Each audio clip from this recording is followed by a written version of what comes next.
Rassie Rasmus and the Springboks have just announced the 23-man side to face Australia in the second test of the Rugby Championship.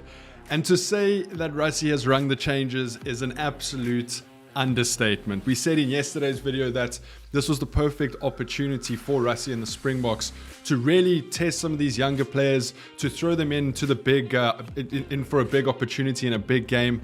And he's even stepped over that line. I mean, we were saying in yesterday's video that we should still have a solid core of players, but Rassie Rasmus doesn't agree with us and has really made some wholesale changes. Let me know what you guys think down in the comments. Always leave the video a like, and if you haven't, please absolutely mur that subscribe button. As you guys know, we're trying to interview Siya Kolisi and Rassie Rasmus by the end of this year, and we need you guys to help out with that. Still about 82% of you guys that watch this channel on a regular basis are not subscribed, so please hit that subscribe button. Right, so here is the team, and as you all see, there's a change in captain, there's about 10 changes to the starting lineup, and there's a whole bunch of new players starting for the Springboks this week. Just taking a glance at the team, it seems like Rassie Rasmus has kept the experience and the core of the team on the bench, and he's really experimenting with the starting 15 and giving players opportunity. Exactly what we said in yesterday's video, and a lot of you guys disagreed with me in the comments about making so many changes, but I really do think that this is a perfect opportunity. Like I said in yesterday's video, we are 2, 3, 4, 5, 6 levels above the Wallabies, and yes, maybe that sounds a little bit cocky, but this is the perfect opportunity to experiment, to try different combinations, to blood some of these young players and give them that experience away from home against Australia in a rugby championship in front of a sold out stadium. So I love this. I'm a little bit more nervous now that I see this team just because of how many changes Rassie Rasmus has made. So I think let's go through it one by one. I'll give you guys my thoughts, and then you guys leave your thoughts down in the comments, and I'll reply to as many of those comments as I can. So for the front row, Jan-Hendrik Wessels, Johan Grobler, and Thomas du Toit. Now, let's start with hooker. Johan Grobler, yes, last week, Bongi Manambe went off quite early in the 25th or 30th minute, somewhere there, and Malcolm Marx came on. The commentators were saying that it was a tactical change. It's now come out that maybe Bongi had a little bit of a back spasm, but I do also think the tactical reasoning was probably right behind that. Malcolm Marx came on and made a very, very big impact. Johan Grobler has been the third choice hooker for the Springboks for a couple of weeks now. So to see him getting a start, especially against Australia, is very, very good. And as you can see, Bongi hasn't made this side. Malcolm Marx is on the bench to provide that cover in case something goes wrong in that hooker position. Then Jan-Hendrik Wessels and Thomas du Toit are two props. I thought Jan-Hendrik Wessels had a very, very good game against Portugal. Now we're really going to test him in this Australian side. Thomas du Toit has been knocking on the door for a long, long time now. He had a phenomenal season for Bath in the English Premiership, and a lot of people were asking, where is Thomas du Toit? Well, Thomas the Tank Engine gets his start now against Australia, which is absolutely massive. Another point that I just want to bring up is that maybe Rassie Rasmus has made this many changes so that Australia can't really go back to last week and learn from their mistakes, right? If there's a completely different team in front of you, they're probably going to play a little bit differently to the team before. So maybe just keeping Australia guessing, but more importantly, keeping New Zealand guessing for when they come over to South Africa. Then into that lock position, Salman Murat and Ruan Nokia. Now, obviously, Ruan Nokia has recovered from his injury that kept him out of last week's test.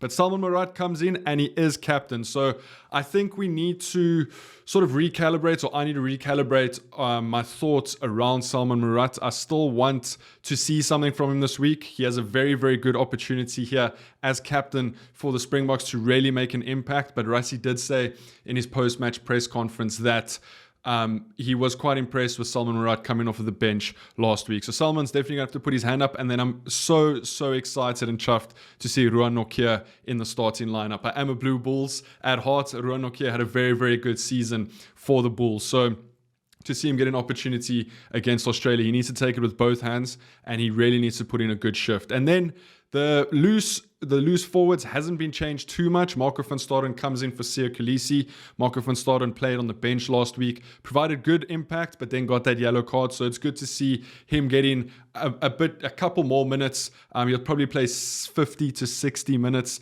depending on how the game's going. But to really see him get involved in that loose trio, he's a very, very good player.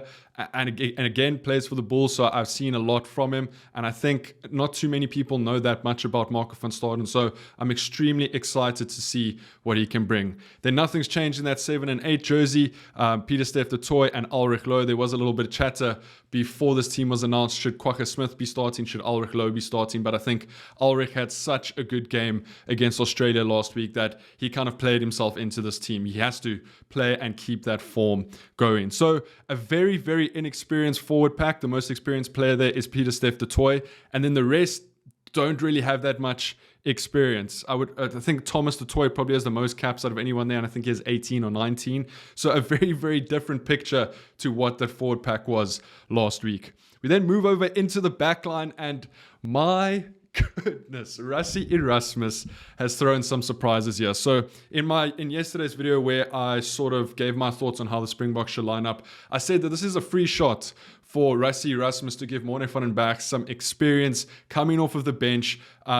Grant Williams, who I said was probably going to start, was going to lay that base for Morne van den Berg, and then he'll come on, get 20, 30 minutes against a very good opposition away from home. Well, Rassie Erasmus has gone one step further than that and has started Morne van den Berg. So a little bit of a baptism on fire. He got his debut against Portugal, and now he's going to be thrown right into the deep end. No experience at all, and he's paired with Sasha Feinberg and Gumbazulu.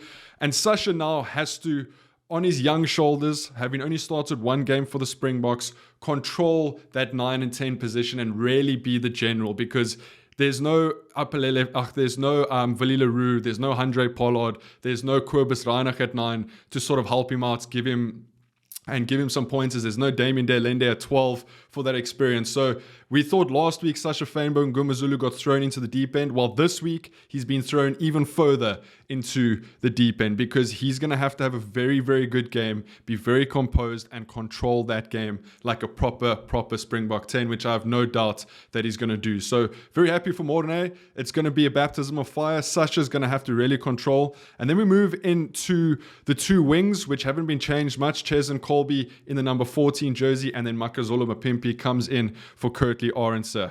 Again, in yesterday's video, I was saying I'm not sure how they're going to fit Makazole in here, just because of how well Kurtley Arendse and Ches and Colby played in that first test. But I mean, what do I know? Here's Makazole Mapimpi coming in that number 11 jersey, and he never has a bad game in a Springbok jersey. So you can expect the same from him. And we know that when he plays against Australia, it's very physical. He wants to really get at the Australians. So I've absolutely no problem with that.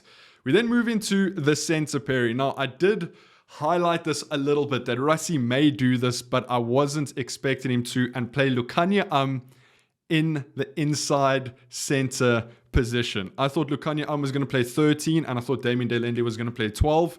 Lukhanyo plays 12, Jesse Kriel plays 13. So obviously Rassie Erasmus was very, very impressed by what Lukhanyo did in that Portugal test when Andre Esterhuizen got sent off, and then Lukhanyo controlled the 12 and 13 channel. He obviously liked the combination between Sasha and Lukhanyo at 10 and 12. And then Jesse Kriel is just going to provide that little bit more of experience. I mean, I say experience, but Lukhanyo is experienced, but not in the inside center position. Jesse Kriel is going to provide that experience in that number 13 channel, which he's been very, very good at. Had a phenomenal game last week.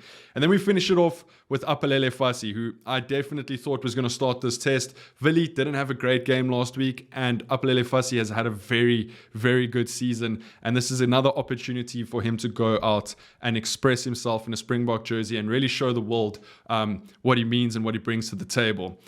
So with all those changes, it would be a little bit irresponsible and reckless for Rassie Erasmus to go for a 7-1 or 6-2 split, which is why he's gone for a 5-3 split. I think that is a very, very good decision, because if things go awry, if we need to make changes, and especially in that back line, you got Lukhanyo playing at 12, you got Fassi at 15, you got Morne van den Berg at 9, Sasha at 10. I mean, things could go wrong, but it's a very flashy backline. We can expect a lot of running rugby. I think we're going to break open that Australian backline quite a bit. There's a lot of pace. There's a lot of guys with good skill in that backline. But if things go awry, they are the more experienced guys on the bench. So in the forwards, we touched on Malcolm Marx. I thought he had a very, very good game against Australia. He's sort of getting back to his old former self after that injury at the World Cup. And then Rassie has gone for two very experienced props, Oxenture and Vincent Koch, who again, the thinking I think behind that is if things aren't going to plan, you send Ox on, you send Vincent on in the 30th, 35th minute if things aren't going to plan. Then even more experience, Eben Etzebeth and Kwagga Smith. Kwagga is vital to the bomb squad. It's not a bomb squad this week, but he's vital to the South African game plan, the Springbok game plan. He can come on, play 6, 7, 8. If Peter Steff needs to move into that lock position, if something isn't lacquer, Kwagga Smith will be able to sort it out. Eben, I mean, what a blessing to have Eben Etzebeth on the bench. We are a little bit low in the lock department, which is